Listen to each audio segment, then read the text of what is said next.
I was interested in talking about sort of esoteric things, but not in an esoteric way that felt that other people couldn't come to it, that it was somehow elitist. And I really wanted it to be work that could be approached by every man and woman and sort of feel a connection. A lot of the work deals with slavery and how we are still experiencing repercussions of slavery. We are still living through that.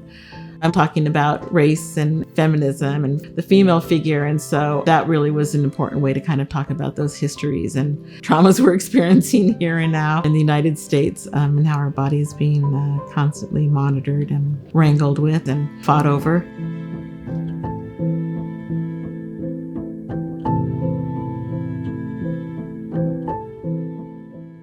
My name's Allison Sarr. I'm a sculptor raised here in Los Angeles. I use mostly wood and often clad that with found materials such as ceiling tin and copper. And my form is figurative, but the idea kind of really trying to use the figure as a tool to bring issues of spirit and culture and ancestry to light. I think a lot of the work deals with issues of race and feminism and the roles of women and powerful women in my past and hopefully powerful women in the future. I was born in Los Angeles, and when I was about 6 years old, we moved up here to Laurel Canyon, which, that was its heyday, right, in the early 60s. So it was always exciting place to be with all our musician neighbors and actors and writers and whatnot, and artists too. It was a bit of an artist enclave. David Hammonds and Suzanne Jackson and Betty Saar and Mel Edwards and all those really amazing artists. So those were all like my mother's friends that I was really, that was the art I was looking at growing up. I think what was really wonderful about the Black arts movement in Los Angeles was that much of it was really sort of spurred on by the Watts Rebellion. And David Hammonds had actually a show called Rousing in the Rubble. And so John Outerbridge and Noah Purifoy were literally dragging the stuff, the ruins, the burnt ruins, and creating art out of it. And so I think that combined with sort of really early exposure. I think there's a photo of myself 3 years old at the Watts Towers and seeing Simon Rodia's approach to materials, picking up found bits and pieces of tile and using tools as impressions. And so that was, I think, really, really influential. Probably one of my earliest memories is being underneath the Watts Towers and looking up, and there's that one where it's all mirrored and you can see your reflection kind of fractalized and being part of that architecture. And it was just really like a magical place for me, just to see all the amazing artists and works of art that like a phoenix arose out of the ashes of the Watts Rebellion. So I think that was really, really inspiring in terms of this notion that you could just make art out of anything. The work comes from a lot of different places, and sometimes actually the work just comes from finding an object or a material. I was thinking the other day, I said, what is my hobby? And I was just really kind of sad that I don't really have any hobbies other than going to estate sales and flea markets and just looking for stuff and being kind of having this sort of openness that, objects will kind of like, draw you to them. But I've been collecting skillets for ages and ages and ages. And then all of a sudden I needed all these skillets and I started pulling them out of my kitchen. And I had to replenish my skillet supply.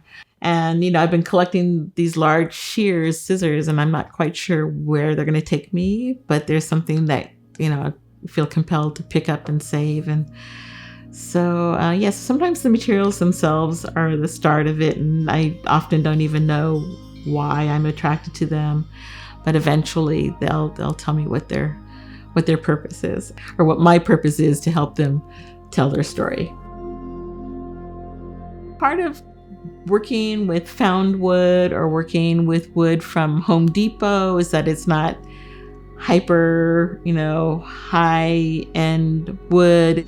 My preference is like soft woods that are farm raised, so we're not, destroying more of the planet, or recycled, like I was pulling things out of these old buildings out of dumpsters. But part of that is that they have large cracks in them. The newer wood is still green, so it's going to continue to shrink.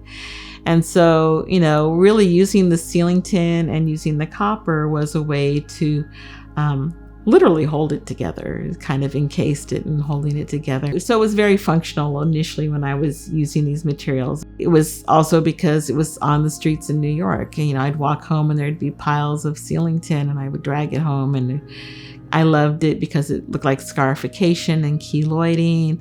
And then I loved that it kind of took these figures that were often thematically vulnerable, often women that are being observed and scrutinized either through colonial eyes or through male aggressive eyes.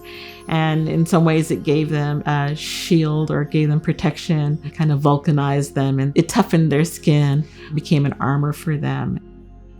Growing up in a household with an artist, and my father, who was a ceramicist and then an illustrator and then a conservator.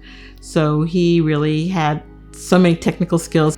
And so it was interesting ending up being primarily a sculptor and never taking any sculpture classes. I think it was for my birthday in 81 when, just prior to graduating, my father gave me a really beautiful set of carving tools, wood chisels and a mallet. I still use them today. They're really great. And it just opened up, a whole new world for me. So aside from found materials, I really love tools. And, I think that's also part of my great hunt and pursuit, is to go to estate sales and find beautiful carving tools or getting kind of funky old, electrical tools.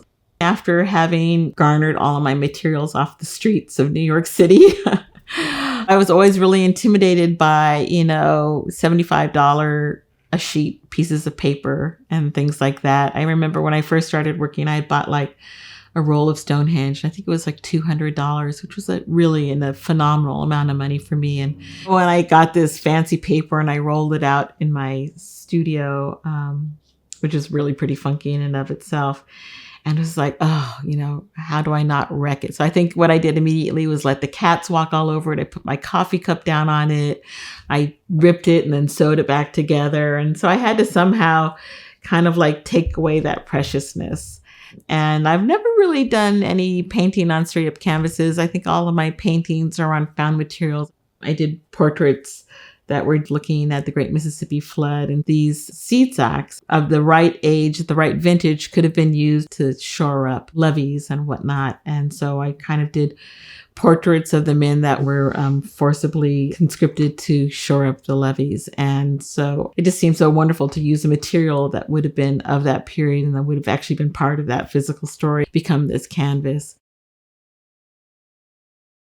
My studio practice is still very sort of singular. I do have some people come in and they help me hammer tin down on things like that, or help me with creating some waxings. But in general, there's myself and maybe one other person in the studio, but often just myself in the studio. I'll do like something really basic, and from there, the piece will really change drastically. I mean, maybe the idea will be the same, but the surface and the colors and how it's made really is just kind of evolves day to day. I try in my own painting practice to be as thoughtful in terms of having materials not be conflicting and not doing dry on wet and all these kind of basic rules of what you're not supposed to do. I try to be, conscious of that. I think that is something that I will, have to sort of relinquish to, is that because I'm using these found materials, a lot of time they'll have adhesives on them or other things. They come to me, again, like I say, in a certain stage of decay, which I love. But I really don't know what some of those materials are and whether they are really basically, gnawing away at the fibers of something in the, that I don't have any control of. I know some of the materials. I love this rusty ceiling tin. And, I'm sure that just depending on where they're placed, they're going to continue to rust and corrode. So I think that's something that may be concerning for some people, maybe should be more concerning for myself. But at the same time, it's kind of what I love about those pieces, that they're at a certain point of decay when they even come into my studio. And so I just have to kind of embrace that. And it's pretty amazing, the stuff that folks come up with to kind of, help hold these things together in terms of coatings and adhesives that are not, sort of physically invasive or too altering, but can actually help extend the life of a piece. So I think that's encouraging. I think conservation has come such a long way. I think probably within the last century, where there is a real interest in showing the distinction of the original and what has been conserved or what has been added. And so those blanks, those missing spots are treated to allow the eye sort of to perceive it as a whole, but not to confuse what is original and what is authentic. I love that, these pieces eventually get consumed by what they're on and get, become meld or somehow get, and I think, actually these paintings that were on skillets were really about sort of the invisible population of domestic workers. And actually the idea that they will fade in time and kind of be absorbed by that, I think is true to the idea that these are people that are largely invisible and ignored by society, and they come out of the darkness and may have to kind of retract into the darkness again. We'll see. You just have to make the work and really have faith in what it's going to be. And if it doesn't exist forever, that's fine. We have plenty of means of documenting them, and the planet's going to become too cluttered anyhow if they all survive. So I figure these works of art have a life of their own, and as much as they will glean from people coming and touching them and adding patinas, intended or unintended, just enriches them, and that they continue to grow and morph and become something outside of my hand. And I actually really love that. It's what's really incredible about art and the power of art, that it can kind of continue to change to address and rise up to whatever the viewer brings to it. It's not a stagnant thing.